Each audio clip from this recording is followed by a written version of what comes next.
Now that you've enjoyed your Victory Monday, Steelers fans, it's time to get back into the office, back into the drawing board, and see what the Steelers got to do moving forward. But before we even do that about X's and O's or anything else, we got to talk about, should they be in the trade market? The deadline's coming up and big trades are being made all across the NFL. Joining me to talk about that, of course, is our guy, Tony Serino. We're going to talk about who should be traded, who might be traded, who will be traded before the trade deadline pops up, and all those topics, along with talking about the snap counts from the Browns game and looking at that rushing offense just a little bit closer now that we've looked at some more film. I'm Chris Carter, your host here on the Locked On Steelers podcast. We thank you for making the Locked On Steelers podcast your first listen every day. We're available free on all platforms, especially YouTube, Apple, Spotify, Google Podcasts, and Odyssey. Let's get into it.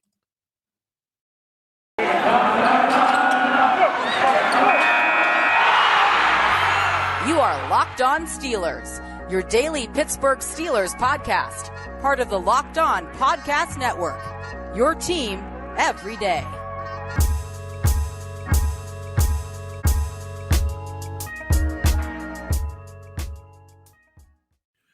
And welcome to the Locked On Steelers podcast. I'm your host, Chris Carter, bringing you your daily dose of all things of the Pittsburgh Steelers. Remember, you can subscribe to this show on Apple, Spotify, Google Podcasts, Odyssey, and on YouTube. Subscribe to our YouTube channel. Like this video on YouTube to help us out. You can follow me on Twitter and Instagram at Carter Critiques. But as always, on a Tuesday, it's not just any Tuesday. It's time for a Tony Tuesday, because Tony Serino is back, and it's no Blues Day. No. Tony, you went on AFC North Talk Tuesday or Monday night and talked your stuff. The Browns is the Browns, Chris. The Browns is the Browns. And I don't say that glib, and I don't say that like, oh, Juju was right. I mean that the Browns are and always have been a loser franchise with a loser mentality, and that's who they were on Sunday. That's who they were. That's dang. Just coming with the straight heat for the Browns. And listen, you've been taking your fair share of lumps on the AFC North Talk show that you do on YouTube with your guys. Yeah, man. Let them. Because here's the thing, and you'll hear me say this on AFC North Talk. Let them talk their talk. Enjoy the wild card win because to Steelers fans, that wild card loss is a footnote in history. To the Browns, that's the Super Bowl, and it's because the Steelers will always be their big brother, and the Browns will always be the Browns. That dang, just coming the straight fire. I'll also say this: it was funny to see Browns fans say, "Well, what about the wild card game?" And wow, this was really your Super Bowl. When it's like, I'm sorry, have you ever seen the Browns win a Super Bowl? Has anyone ever seen the Browns win a Super Bowl? Like I was sitting there like, is this the hill that you want to die on? But I get it. Imitation is the greatest form of flattery. Is that the Browns were just like, you know what? That loss hurt. We really thought we were better than the Steelers. We want to just be like, you know what? Let's just go say what they said. And because the Steelers fans, this was your Super Bowl. Congratulations, you're eating it up. And they lost to Chad Henne the next week in the playoffs. And now they're 4-4 in a year that they're supposed to be Super Bowl contenders. They're supposed to be the unstoppable Browns. Everything's lined up for them.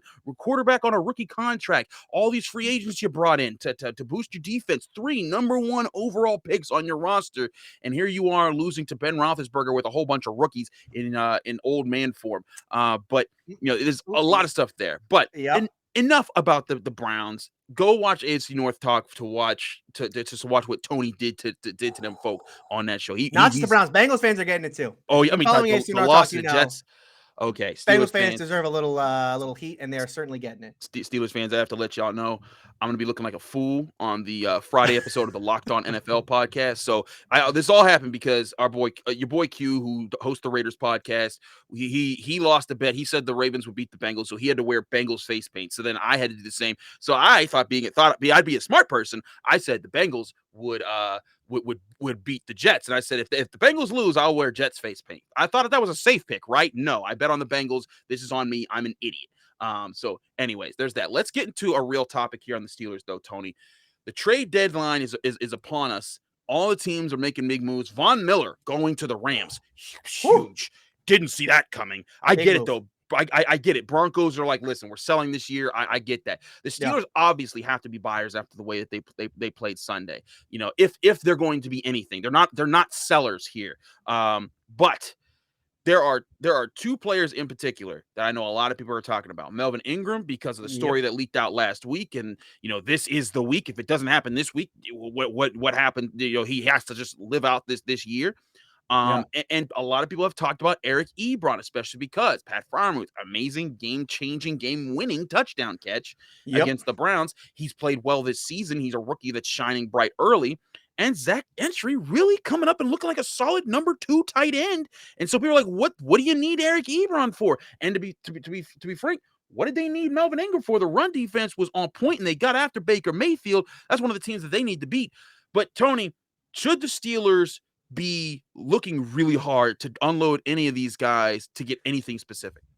I do, because I think, you talked about the Steelers not being sellers, and I agree with that in principle. Right? You don't want to sell true assets, right? It's not like this team needs to unload, right? Someone like a Terrell Edmonds or something, right? Guy that's in a contract year and all that just to get rid of it.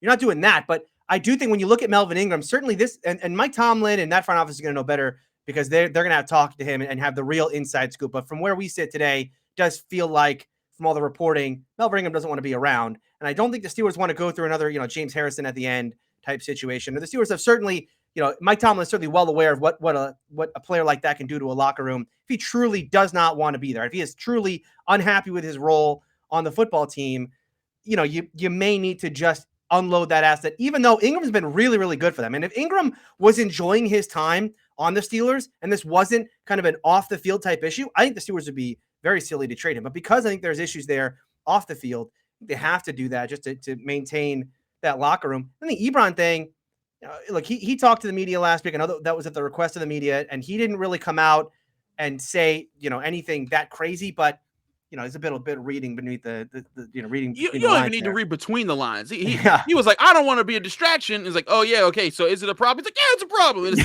like, okay, like it's so. But Eric, that's what Eric do. He talks. He wants to be part of the game plan. Right. I get it. Yeah.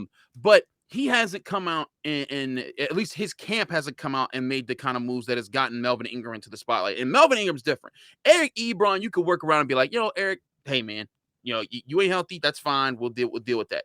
But Melvin Ingram is a piece that the Steelers got that I think that is an important piece to this defense, as well as they played without him. And as much as TJ Watt and Alex Highsmith, Watt played, let's see, 86% of the snaps. Highsmith played 92% of the snaps on Sunday against the Browns. And great job there. But we know there's going to be games where that's not possible. And you're going to need a Melvin Ingram type. The only way this would work is if you got a viable edge guy that would be able to come in and maybe tackle Charlton. Is that he got his first action of the season, only 10 snaps though. So, not a whole lot to really look at there.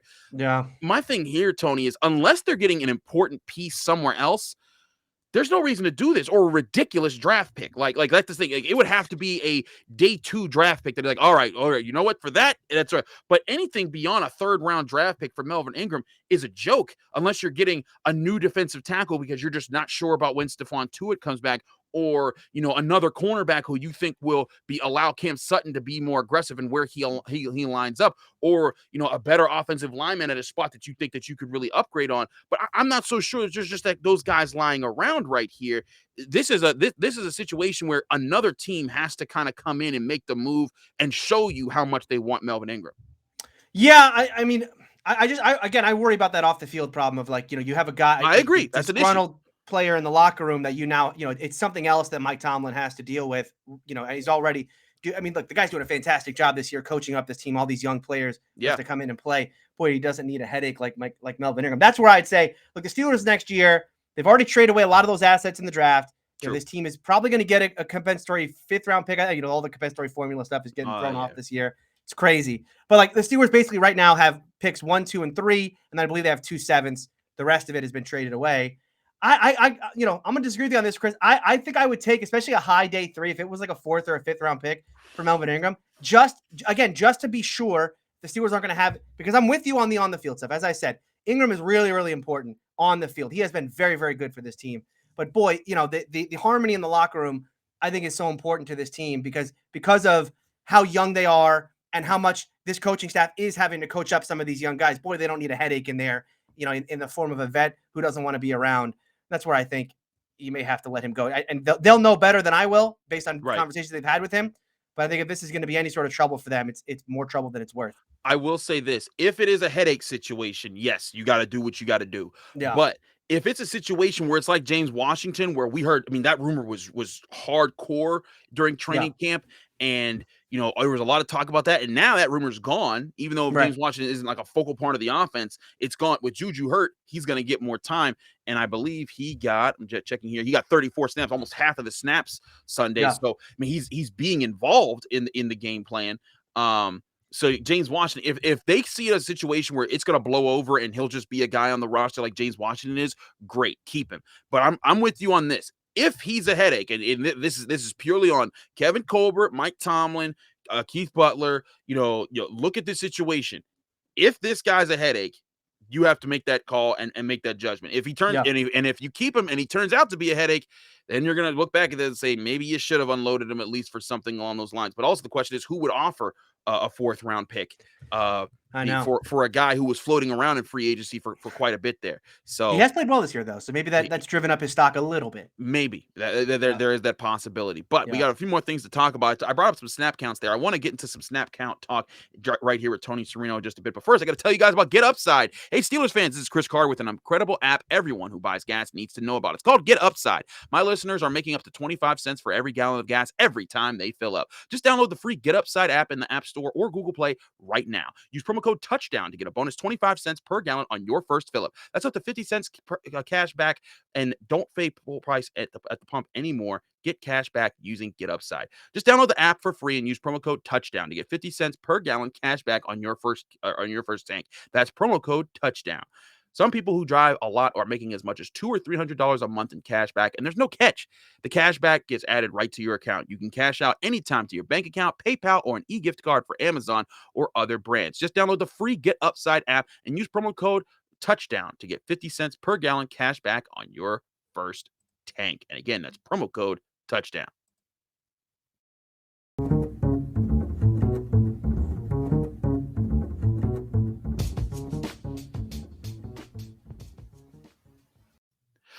Back here on the Locked On Steelers podcast, it's Tony Tuesday with Tony Serino. I'm your host, Chris Carter. We thank you for making the Locked On Steelers podcast your first listen every day.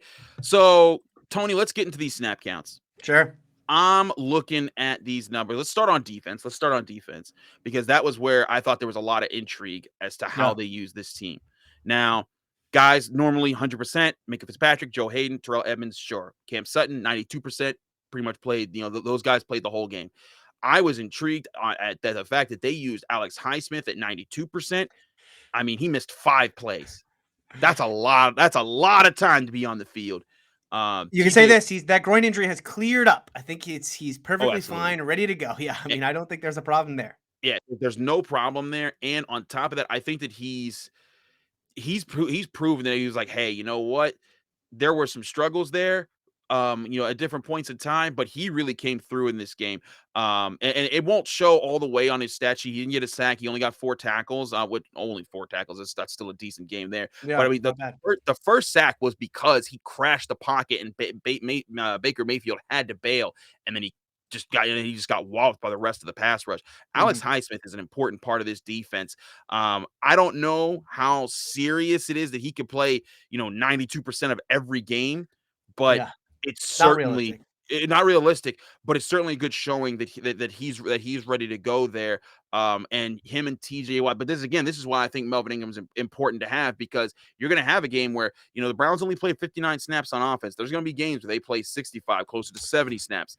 Yep. You're going to need to be ready for those days, but still a good showing up front for what they got. Yeah. And I think, it's going to be about whether or not guys like Taco Charlton, they can count on going forward. He's the guy that called up from the practice squad, former Dallas Cowboy. Actually, I believe he was taken before TJ Watt in that same draft. He was. That is, trust me, Cowboys fans let us know that all the time. That why did we take Taco Charlton over TJ Watt? Yeah, well, we don't know the answer to that. Only you do, sir. Oops. So yeah, I mean, you're right. I mean, this was a game all about keeping those starters in there as much as possible, and while Highsmith, good against in the pass rush this game. I mean, this was all about shutting down Nick Chubb, and then they did such a great job of that. Going forward, I guess it remains to be seen if Ingram gets traded in the next day or so, how much do they start using Charlton more, and specifically as that kind of spot pass rusher like Ingram was.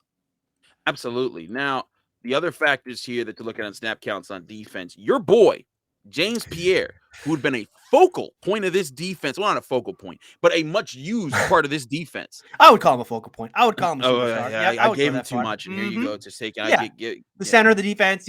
Basically all 10 players revolve around James Pierre. Yeah, I get what you're saying, and I agree with it. But all right, I didn't mean to cut you off there. Stop your point. You were saying. Thank you. Give Tony an inch, he will take a mile. Jeez. Anyways, I did. I walked right into that. That's my fault, Steeler fans. It's my fault. I gave Tony the rope. He just said, "Here, Chris." Anyways, James Pierre only 7 snaps in this game. Trey Norwood only 7 snaps in this game. Even Arthur Maulet as the normal slot cornerback, only 23 snaps in this game. That's 39% on this game. Yeah. You saw guys, Chris Wormley, 73%, Isaiah Buggs, 41%, Henry Mondo, 27%, even Isaiah Loudermilk with 25% snaps there.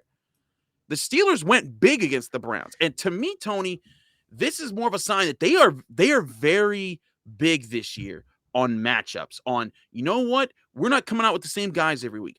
Every week, we're going to determine who we want out there, when we want out there. This isn't like your old school defense where it was Troy Polamalu, Ryan Clark, Ike Taylor, Deshae Townsend, James Ferrier, James Harrison. You knew which 11 were going to be out there most of the time. You don't necessarily know with this defense. Is that a good thing or is that a bad thing? Do you think they might bite them later in the season? Well, it's not. I mean, it's certainly not good as compared to the roster as it was last year. I mean, this was a more complete team a year ago, right? You didn't have the question mark of like who's going to play slot corner because Mike Hilton was so good, right? Who's going to come in at edge rusher? It's like you got. Not only did they have Bud Dupree, but they had a young Alex Highsmith who was up and coming. So I do think like it's not a great thing for them, but their ability in this game to lean on specifically that defensive line, those young defensive linemen you talked about, the Henry Mondos, the Isaiah Buggs, even the Isaiah Loudermilks. You and I talked about this, whether it was a week ago or 2 weeks ago, about that performance against Seattle and how much had to change in these last 2 weeks in order for this run defense to step up. Because as we talked about, there was not going to be drastic shifts in personnel. They weren't going to go to some new guy coming off of IR or anything. It's going to need to be the same 11 guys just playing better football, playing more sound football. And I thought that they really did that in this game. And, these snap counts, they show that this team was willing to stay in base a lot of the time. Rotate in those young players and Nick Chubb in this running game. While they had, again, that Browns team, they had their moments. They were just that. They were moments in this game. They never got a consistent running game going. And I believe they were held to under 100 yards. So it was a monster performance specifically by that front seven. That's the thing. The front seven was on fire, and gotta give credit to the coaches. We often absolutely smash the coaches when we see glaring mistakes, and it's easy to see. Oh man, someone should have been there, right? It's easy to see when a touchdown's given up. Man, that's just, you can say bad coaching, or you could say, look at it and say, okay, maybe this player should have been here in this, that, and the third. But all the players were consistently in their spots. The one run play, or that you could say that we're like, okay, that someone made a big mistake. Devin Bush over pursuing Dearness Johnson and giving him that lane for the touchdown. But that was, again, he had the proper spot to be in. He just over pursued to the sideline. Yep. All last week, Mike Tomlin said it on Tuesday. Chris Wormley said it on Monday. Keith Butler said it on Thursday. Devin Bush said it on Wednesday. All the different players and coaches all said this is, gap assignment football. That was the Seahawks game was on us. We need to be better here, here, and here. They were better on those things. They addressed the things that I thought were glaring weaknesses and made them strengths in a huge divisional game and got a big win. To me, that's coaching. That's really good stuff there. And it says that, you know what? Maybe they don't necessarily need to go trade and get another defensive tackle. And it's just one game. It's just one game. But there's a little bit more confidence offered there. Before we switch out of snap count talk, I want to talk to you about the offense here. Yeah. Because, you get your normal stuff. All the linemen played 100%. Ben Roethlisberger played 100%. By the way, I want to get your thoughts. Dan Moore Jr. Yeah. Well, no. I'm sorry. We're going to do that in the next time. We're addressing the running game in the next time. I apologize. Sure. I'm jumping ahead of the game here. But I look at this. Pat Freiermuth, 78% of the snaps. Zach Gentry, 61% of the snaps. That's a lot of 12 personnel. Yes, it is. Loved it. Yes. People got on the Steelers in this game for not helping out Dan Moore with Myles Garrett a lot. I thought it was an interesting game plan from Tomlin and Matt Canada, because it opened up the idea that, hey, maybe we don't have to leave Najee in on every play. We don't have to leave in one of our tight ends in every play. And you saw Ben Roethlisberger really probably for the first time this year really consistently use the middle of the field. And it was guys like Gentry and Freiermuth who were able to be open because, look, and I said this, on AFC North Talk last week. I thought the whole Myles Garrett versus Dan Moore thing was very overrated in the preview for this game because of the fact that Ben Roethlisberger gets rid of the ball so quickly. I mean, that's part of his game plan. It wasn't going to be that, hey, the Steelers are going to have to switch up their game plan and get rid of the ball quick because Dan Moore versus Myles Garrett is this massive, massive mismatch. Like that's what they do. And I thought, using that much 12, but then again, being able to use the middle of the field like they did with guys like Gentry and Freiermuth, I thought was big in the passing game. And those two guys in the running game, I mean, again, I talk about the addition by subtraction with Ebron, man. Look, Ebron's been a nice player, but we know he's not a good run blocker. And Gentry, when he is in there, I mean, he moves people, and Freiermuth's getting there as well. So, love to see it.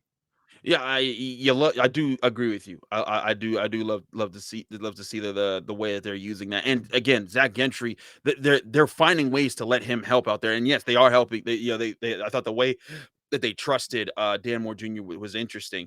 But Zach Gentry being out there as a blocker, and you saw an able receiver now. Yeah, that was something that was a concern. Was could he block? I mean, the question actually was when coming out of Michigan, could he block? Because everyone looked at him and said, man, like he has the frame, he's huge, he's tall, and he can catch the ball.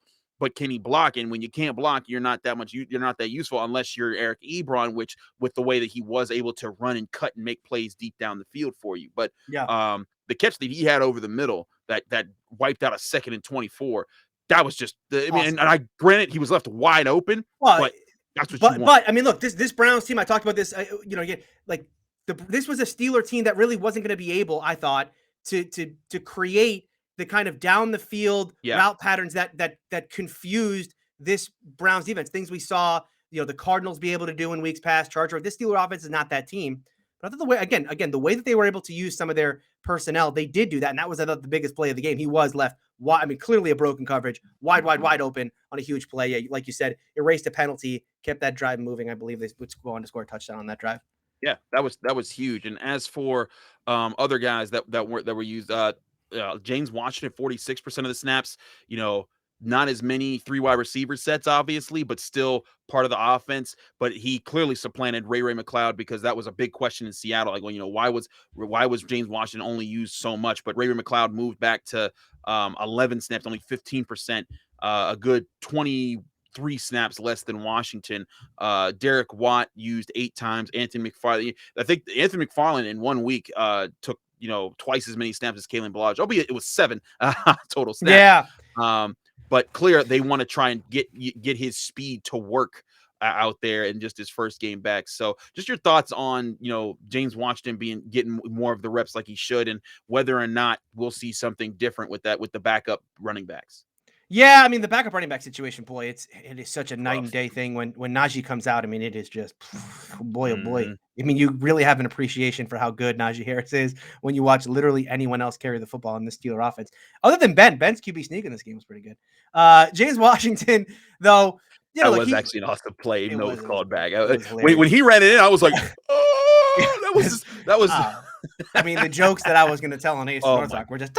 Oh my god! Oh my god! That's the thing. Like which one do I use? that was almost as bad as when the Ravens allowed Byron Leftwich to run for like a 20-yard touchdown, like back in 2013. Right. That still to this day is one of the craziest only AFC plays. North Talk existed back then. That would have been amazing. Even though they lost that game. But more to your point on the running backs. No, yeah, I mean, I think if the Steelers needed to trade for a player, maybe you trade for a backup running back at this point.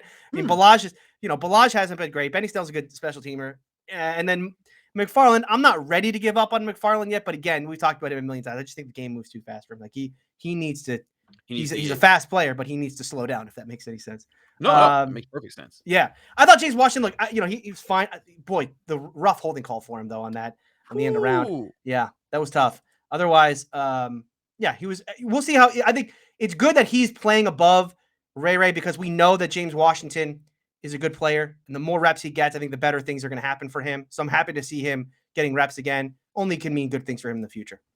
I agree. I think that there's some good stuff coming there. We got to talk about this run game a little bit, specifically the power of the run game and the offensive line and how they played. We'll also talk about Najee Harris. We'll do that in just a minute here. But first, got to tell you about Beachbound. In life, we're all bound for different things. With beachbound.com vacations, you could be bound for adventure and bound for passion, bound for discovery or bound for togetherness, bound for immersion or bound for rejuvenation. Or maybe you're bound for encountering the unexpected. Personally, when I'm at a beach resort, I'm bound to end up at the poolside bar or maybe creating my own taco flight.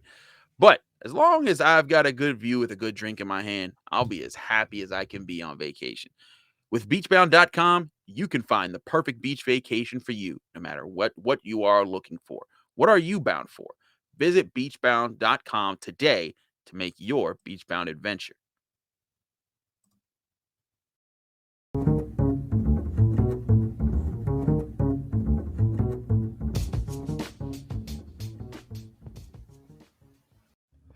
Back here on the Locked On Steelers podcast, it's Tony Tuesday. Chris Carter with Tony Serino here wrapping things up. Tony, we got to talk about this run game. Now, it's happening. It's happening. It's happening, right? And I guess overall also the offensive line and pass pro, because this was a game where I thought Myles Garrett was going to eat Dan Moore Jr. alive. I thought he was going to take his lunch. I thought he was going to throw his lunch. I thought it was just going to be ugly, and that the Steelers needed to have Najee Harris. They needed to have Zach Gentry. They needed to have Zach Banner, but they made him inactive. They needed to have everyone making sure Dan Moore Jr. was fine by himself. And they did occasionally, but there were so many reps. Dan Moore Jr. was left by himself, and Myles Garrett only got 1 sack in this game. Yeah. That's insane. It was incredible. And I thought it was a masterful job, again, by Matt Canada and Mike Tomlin and the plan coming in to understand, look, the idea of this offense is to get rid of the ball really, really quickly. When you're getting rid of the ball really, really quickly, like, again, Myles Garrett's very, very fast, and he can get to the quarterback pretty quickly, but not that quickly. And so, I think PFF gave Dan Moore like a 0 in this game or something. I actually think they really did. I think they legitimately gave him a 0 in this game, because it's not to say like Dan Moore shut down Myles Garrett. Myles Garrett hit the court. He hit Ben, I think, 4 or 5 times or something in this game. He got plenty of pressures. He had a sack, but it didn't matter because, again, Ben's getting rid of the ball so quickly that he was neutralized on pretty much every snap. And I thought, as I said, in the last segment, I thought that really opened things up in the middle of the field, allowing, because you're not having Najee. Holy smoke! They literally gave him a 0. They gave him a 0, right? Yeah, I saw that. I was like, let me check what because PFF said a 0.0 pass blocking grade. I've never seen that from a starting offensive tackle. But Tony, how does he get a 0.0 when he only gave up 1 sack? I mean, it goes to the idea of, like, quarterbacks, sacks are sometimes a quarterback stat, right? It's holding on to the ball too long. I would argue that the play where Myles Garrett did get a sack was probably more on Ben than it was on Dan Moore. Ben held on to the ball a little too long.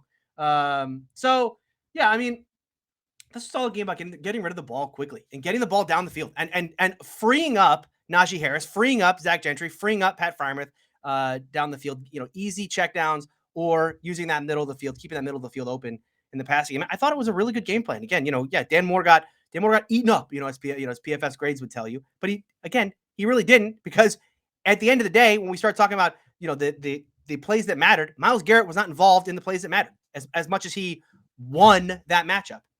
And see, that was what, and I said this on the post game show that I did on Sunday for this game. If it's a fact that Dan Moore Jr. was getting eaten up, then that means that this was some amazing schematic stuff that Matt Canada, Mike Tomlin, whoever came up with to make sure that Myles Garrett wouldn't compromise this game. And I also said that on the final word. The bottom line is, if Myles Garrett was winning those matchups, he did not compromise the Steelers offense in the way that I thought that he could have going into this game. But let's talk about the run blocking a little bit here, because I saw that's where Dan Moore Jr. I thought did have a good game. Yeah. He was bullying people. That is exactly what they drafted him to do, was to get out there, be pushing guys 5 yards down the field. I thought Trey Turner looked really good in the running. I thought the whole line really. Chukwuma Okorafor, he's coming on. Like, he's figuring things out. He's starting to figure out the nasty. We said he's like the Voldemort of the. We don't say his name. We don't say his name. That we can't. He can't. You can't. Because he's shocking his turnaround.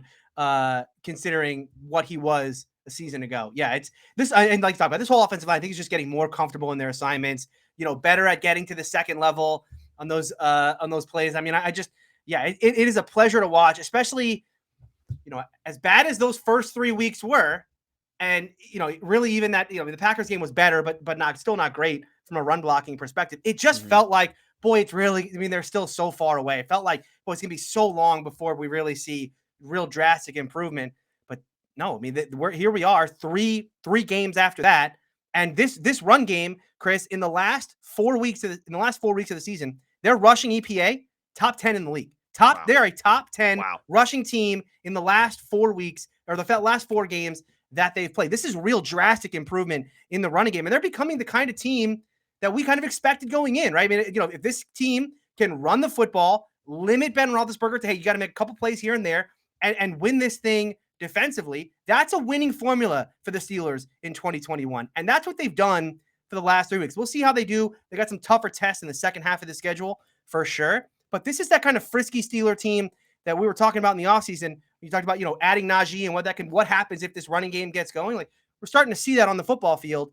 And it's bearing out with W's.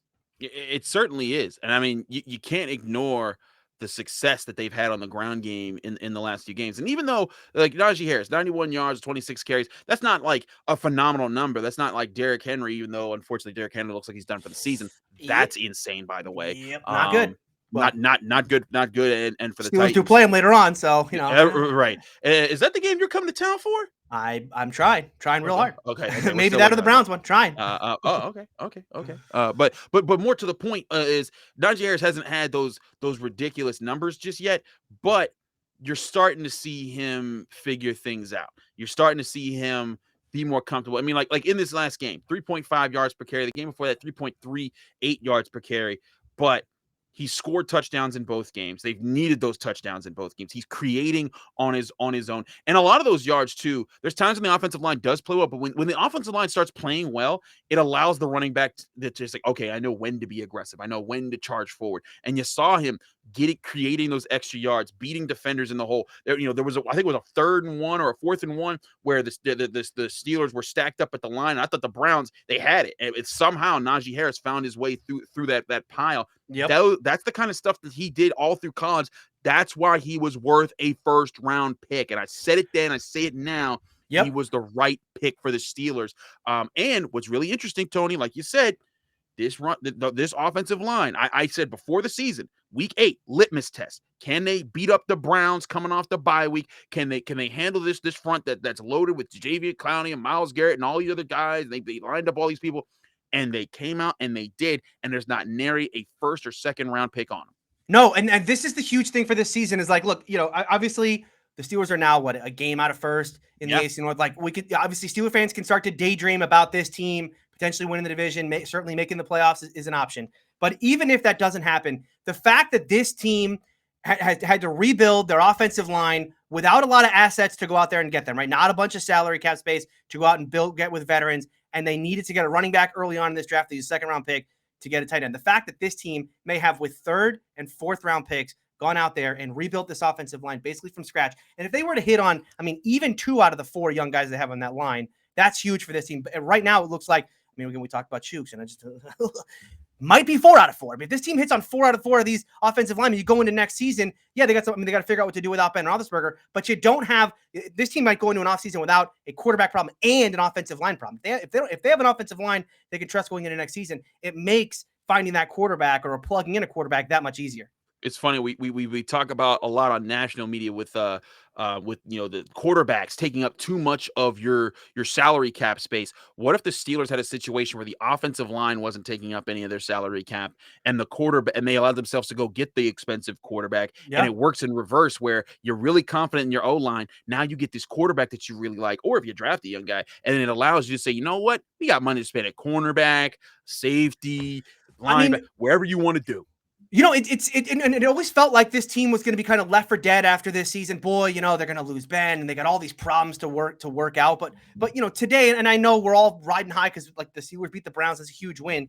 Like, realistically, though, if you're trying to convince a guy like Aaron Rodgers to come to town, it's a pretty easy case to make when you say, oh, you're going to be playing alongside Najee Harris going right into the prime. You're going to be playing with Deontay Johnson, who could be a true number one if he had a quarterback who could throw in all three levels. You got a tight end emerging in Pat Fryermuth, and you got a young offensive line who's going to be here for a while. Like, do you want to come play with that team? And oh, by the way, this defense has multiple elite players on it. It's not a hard case to make for Aaron Rodgers. You're not coming in and saying like, well, Aaron, we'll hopefully figure out this offensive line thing, and we got some wide receiver. No, they may have found solutions with young guys at all those positions. I agree. And if they did, man, what could this team be? There's no rebuild. There's no nothing. It's just a roll on here in Pittsburgh. Absolutely. Tony, we got to get out of here before I get yelled at for making too long of a show here on YouTube. Thanks so much for joining me, man. It's always a pleasure having you here with us. Let people know they can find you, follow you, and get more of your work. You can follow me on Twitter at Steeler Country. Make sure you watch AFC North Talk. It's a roundtable show all about the AFC North. Of course, I'll be gloating about my Pittsburgh Steelers on that show and letting Bengals fans know, a welcome back to reality after they lost to the Jets. So make sure you check that out. AFC North Talk on YouTube. Absolutely. Do check out Tony. He does a lot of great stuff, and he's hilarious. He's entertaining. He's the man. Check out everything he does. You can follow me, Chris Carter, on Twitter and Instagram at Carter Critiques. You can read my work at dkpittsburghsports.com, or you can follow this podcast, the Locked On Steelers podcast, Monday through Friday, breaking things down on your Pittsburgh Steelers on Apple, Spotify, Google Podcasts, Odyssey, and YouTube. Like this video on YouTube if you've enjoyed it. Please subscribe to our channel. It really helps us out. If you want to help us out even more, go on Apple Podcasts, leave us a 5-star review with a positive comment, and you will get a shout out at the end of the show. Be back tomorrow with more on your Pittsburgh Steelers.